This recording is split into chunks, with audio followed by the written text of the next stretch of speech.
ブルチャンネルです。はい、今日はですね、昔から前所に根付いている夜逃げや脱走者の、コーナー、これは新しいコーナーになります。ちょっと皆さんにこうお知らせするというか話すのももしかしたら、名前を出しちゃったり、私のことだったらいいんですけども、他の人の名前を出したりとか、そのちょっといじめっぽかったり、ちょっとこうグレーな感じのところがあるかもしれないので、大丈夫かなと思ってるんですけど、大丈夫じゃないかもしれないので、一応このコーナーはフィクションということにしてもいいでしょうか。します。はい、それではですね、題して新コーナー、じゃじゃん、前所脱走者の激白、イエーイということでしてね、これです。前所脱走者の激白ということで、この脱走についてまず種類があります。まず一つ目、種類があります。脱走の種類なんですけども、昨日このホワイトボードを買って書きました。まず一つ目、やめる気で脱走する。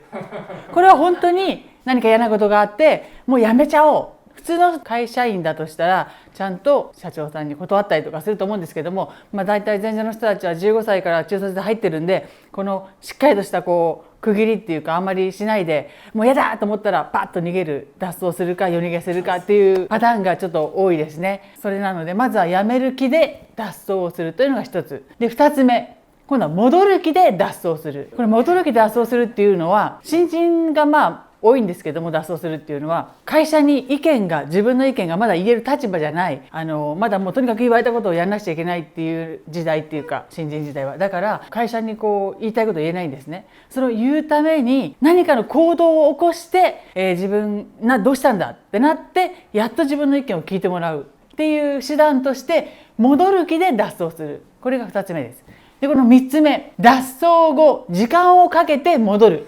これ一番立ち悪いです。これはね、でも本人はもしかしたらもうやめようと思って脱走して逃げるんだと思います。それで普通の生活に戻ってみたんだけども、やっぱり時間が経つと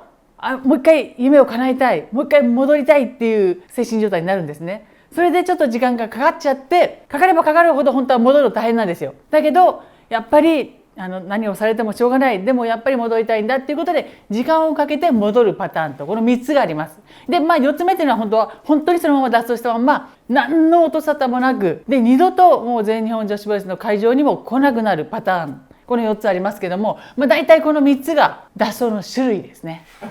そして今度はですね、脱走の理由です。これはもう絶対何があるかっていうのは、いろんなことがあるとは思うんですけども、統計的にあるのがこの5つです。まず1つ目、練習がきつくてもうやめたくなる、脱走しちゃおうっていう、まず1つ目。2つ目はですね、人間関係ですね。これはずっと共同生活が長いんですよ。朝の練習から、新人ですから朝の練習から始まって、デビューしたとしたら試合をする、で片付けをして寮に帰ってくる、それでまた同じ同期の子たちと一緒の生活をするっていうのが、ずっと一緒に誰かと集団行動をしてなくちゃいけないので、その生活にもう耐えられずにやめちゃおう、脱走しようっていうパターンですね。そしてこれは現実と夢のギャップ、これがもうほとんど多いんですけども、自分が思い描いていた女子プロレスの華やかな世界、それがですね入ってみると、実はもう天国と地獄のように違います。このギャップに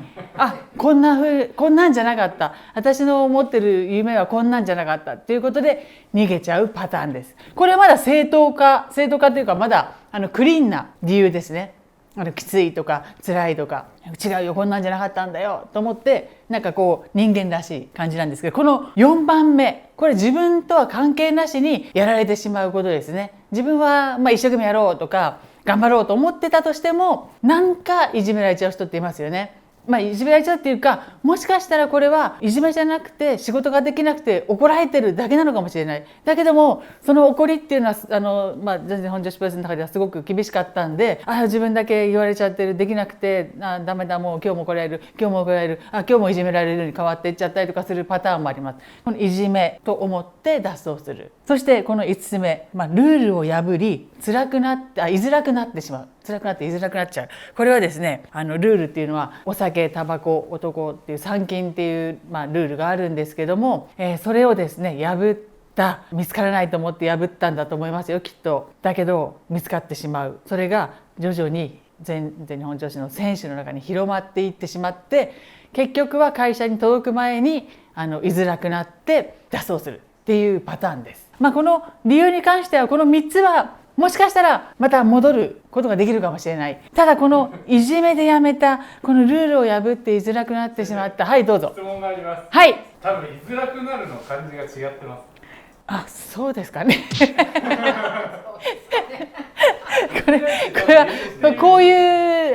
状況が居づらくなるということですね。これちょっとこれじゃあなんかやってください。すみません、編集の方お願いします。すみません、居づらくなるっていうことです。こういう理由があっ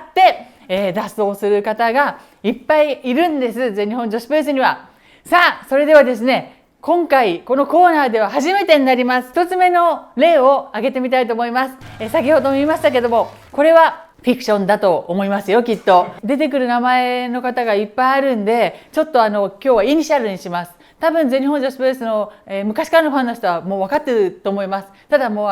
ういいです、コメントに書いてもいいんですけども、ちらっと書いてください。お願いします。それでは今日のまず1個目の事件です。じゃじゃん。青森八戸脱走事件。イエーイ。そうなんです。青森八戸の地方での、これは地方巡業中の脱走事件のことです。これ脱走した人4人いました。まず1人目 H さんです。H さんですね。H とさんですね。分かってる人いると思います。はい。そしてちょっと今連絡がつかない方に関してはサクッといきます。K さんと C さんです。そしてB さん誰でしょう。はいはい。先生、すみません、私です。脱走しました。脱走したんですよね、B さんと H とさん。H とさん。ごめん。これがですね、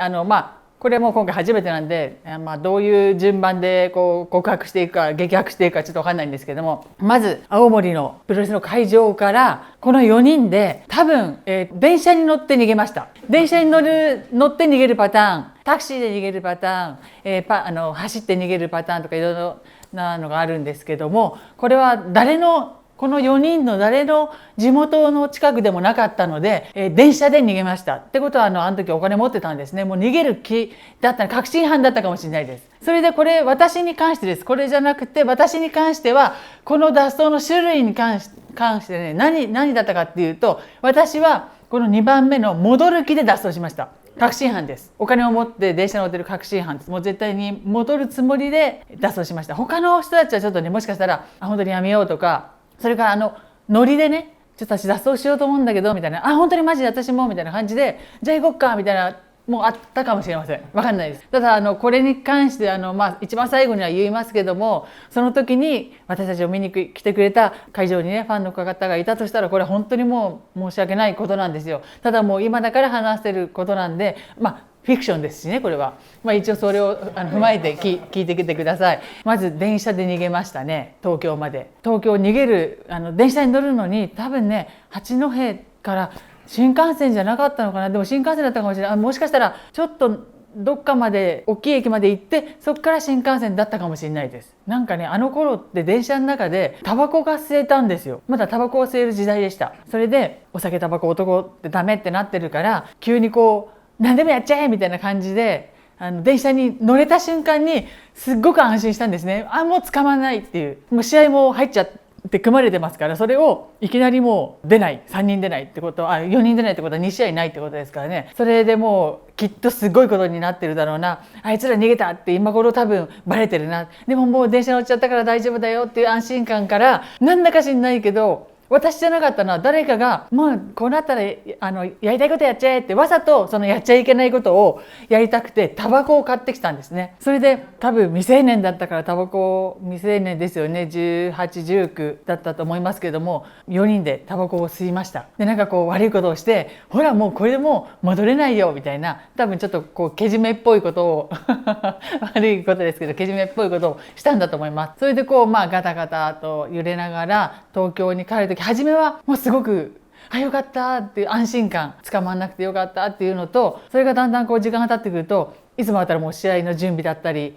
片付けでいろんなことをしようとしてますから、大丈夫かな、私がいないことでこう他の人にこう負担かかってるだろうなとか、あと試合どうなっちゃったんだろうとか、もう気になってしょうがないです。もう携帯電話もないですから聞くこともできないし、残った人には多分何人か中の人には私今日脱走するからっていうことで言ったと思います。ことづけじゃないですけど一応残して、だからその感じの仕事のことではいろいろこうやりくりをやってくれたと思うんですけども、東京にいざ着いて前場の事務所にももう脱走しましたっていうことが連絡入ってます。一応その日はみんな東京の目黒に事務所がありましたから、目黒の近くにみんな住んでるんですけども、目黒まで着いてやっと脱走できたねっていうことで、じゃあねっていうことでそこで目黒で現地解散したと思います。また明日ねみたいな、多分その4人では連絡を取ってたと思いますね。それで次の日かなんかにちょっとこれも定かじゃないですけど会社に多分4人で行きました。多分自分の家に電話がかかってきたのかな、なんかで会社からもういるの分かってますから行って、